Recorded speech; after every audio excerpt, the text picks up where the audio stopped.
Hi everyone, this is Charmander, and in this video, I'm going to be talking about the mid-spend range main player strategy guide for the game Doomsday Last Survivor. So the mid-spend range main is near and dear to me because this is me. I am a mid-spend range player. I did a lot of things right and also a lot of things wrong during my journey to be a range main mid-spend player, and I'll be using this video to discuss all the right stuff that I did to help you progress your account as well if you decide to be in the mid-range spend category. I'll also mention the limitations of being a mid-spend range player and why the actual sweet spot in this game is probably going to be if you were a dolphin spend range player, in which case I will discuss this in the future video where I talk about the ultimate guide to being a dolphin and whale spend range main player. As usual, hyper focusing on one hero as deep as possible is going to be your number one goal, as having multiple squads with even amount of armaments is stupid for anyone that's not dolphin or whale spend. Before you watch this video, make sure that you've already seen other important videos in this series, as I am building up on previous knowledge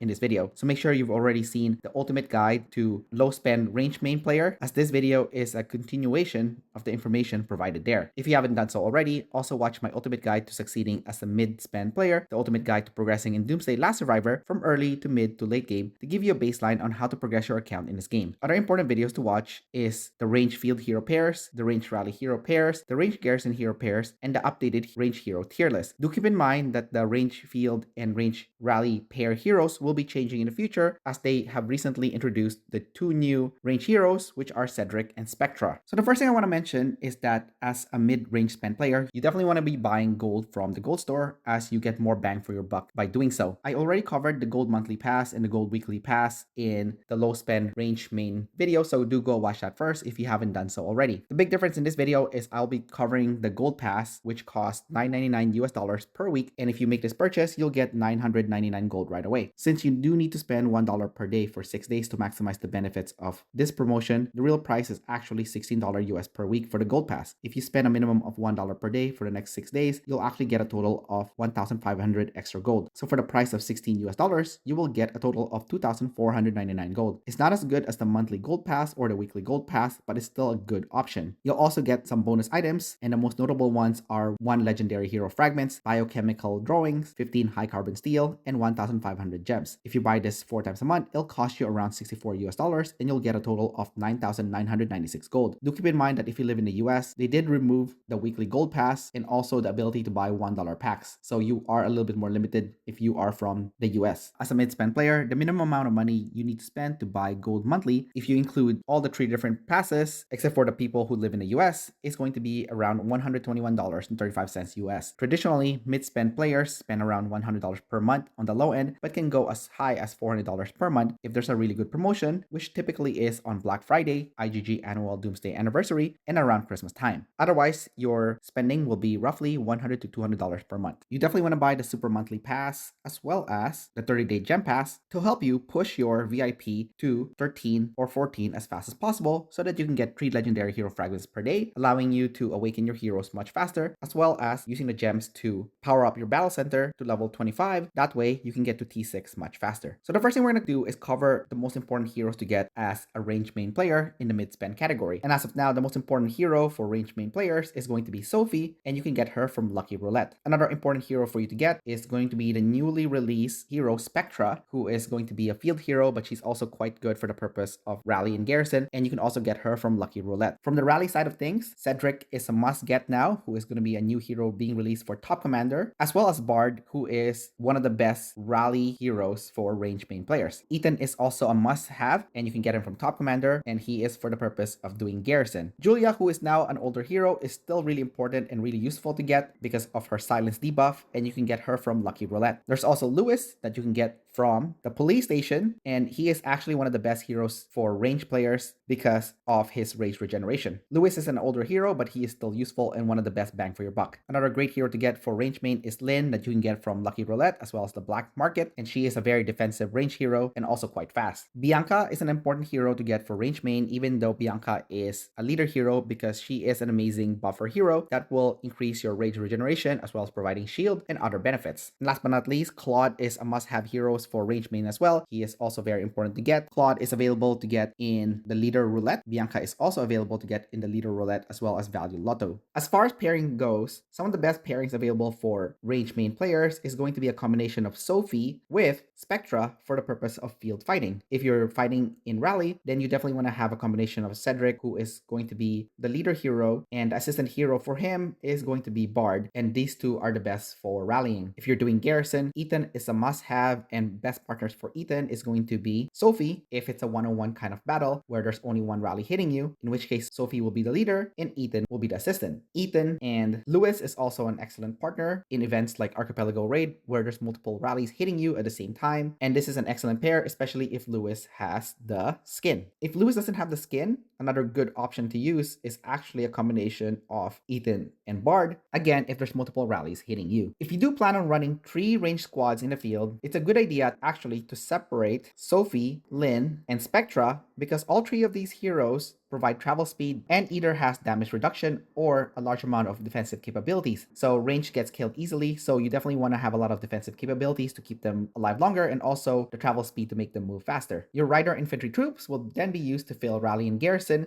to earn extra points during PvP events. One mistake I made in this game is early on I didn't know I was going to be range main, so I actually switched from infantry main. So as you can see, I already awoken my Adat. So right now I'm running 1 infantry squad with my range squads, and this is not an ideal situation. I also made the mistake of leveling up armaments for my rider, thinking that I will use rider, and actually this has been a bad decision. I should have used this armaments to power up another range squad, and this is mainly because the workshop mainly benefits that just one particular troop type. So my riders and my infantry are not getting that benefit, as I am not a dolphin or whale that can spend extra money to power up the non-range troop types. So don't make that mistake and just focus on range heroes and power up their armaments if you are mid-spend or lower. Speaking of armaments, after you finish your first 6 set of 5-star regular gold armaments, you eventually want to work on getting a set of 5-star superb armaments. This is definitely doable. People think only whales and dolphins can get full set of superb armaments, but this is not true. Mid-spend players can definitely get a complete set of superb armaments. It'll just take some time because you are heavily relying on getting the free superbs from events like Archipelago Raid and Island Raid and Genesis War, as well as buying the heavily discounted one, as that is what is affordable within a mid-spend budget. But as you can see, I almost have a full set despite the fact that I am a mid-spend range player. So where can you get the superb armaments? Well, places that you can get it includes the arena, where you can purchase the superb shoe frag choice box as well as the superb pants choice box. You can also get it from the district showdown event. As you can see, superb armaments is one of the big perks of doing this event. There's also the mystery treasure event, where if you make a purchase, I do believe it's between $20 to $40, you can get all the rewards, which includes getting superb backpack, superb helmet, superb pants, and superb shoes. Another great event is called Joyous Discounts, where you can get heavily discounted superb armaments as well as heavily discounted devices. A secret armory event is also good for getting various different pieces of superb armaments. It randomly changes per top commander event, so every event you'll get an opportunity to get a different kind of superb armaments. In the Island Raid store, you can get the superb weapon and superb vest armaments. In Archipelago Raid, you can get the superb weapon from the Journey store. In Genesis War, you can get the superb helmet and superb shoes. The Value Lotto event provides the helmet and pants superb armaments. You can also get superb armaments from doing armament tracking. It's quite random, but you can get it here. There's also the black market, where you can get vest and backpack. I do think it changes from time to time, so future black markets might offer a different kind of superb armaments. The Doomsday Vault also provides the backpack and helmet, and I do believe this changes from time to time. And finally, there's the Splendid Steel and Great Hunter store, where you can get superb shoes, and I do believe you can also get the superb backpack. You can also get superb armaments from the Grand Armament offer and buy 3 get 1 free event, but these are not good deals for mid-spend players. This is more for dolphin and whale, so I don't recommend buying it from here. I also recommend you collect your purple honing chips and save up between 300 to 550 if you want to get the red vials, or even over 2,000 if you plan on ranking in the honing challenge event to get the double red vials. Your ultimate goal is to have one range hero with full superb armaments and another range hero with just full regular gold armaments. You can gradually work on another set of regular armaments, but I don't recommend spending much money on it as a mid-spend player, as your funds is better used to power up another aspect of your hero, such as beast and workshop instead. The next important thing to power up is actually your workshop, and you definitely want to power up your light fire control and light protection to power up your range squad attack and the range squad defense. The ultimate device is one of the best things to purchase for getting T3 blueprints as well as getting Carbon. As a mid-spend player, you can actually open up all your workshop to tier 3 eventually, and I do recommend doing that so that you can increase your squad firepower. You can also get T3 blueprints from the merit chest by performing well during PvP events. One of the best purchases for getting blueprints as well as Carbon is actually the customization contest, which is the customization elite. So you get 10 T3 blueprints and 100 high carbon steel. Next, we're gonna touch on beasts, and as I mentioned in previous videos, beasts is actually the area that I'm least knowledgeable of, but thanks to my conversation with fellow YouTubers such as Z, Panda, and Harley Quinn, I've managed to increase my knowledge a bit on this subject, and I'm able to provide you with better information. So as you can see, the Holy Grail combination in regards to your attributes is actually you want to have crit at 67% and combo at 42% and counter at 42%. However, a realistic guide, if you are not a whale or dolphin, is actually closer to about 50% on crit, 25% on combo, and 25% on counter. If your goal is to be a rally main player, then actually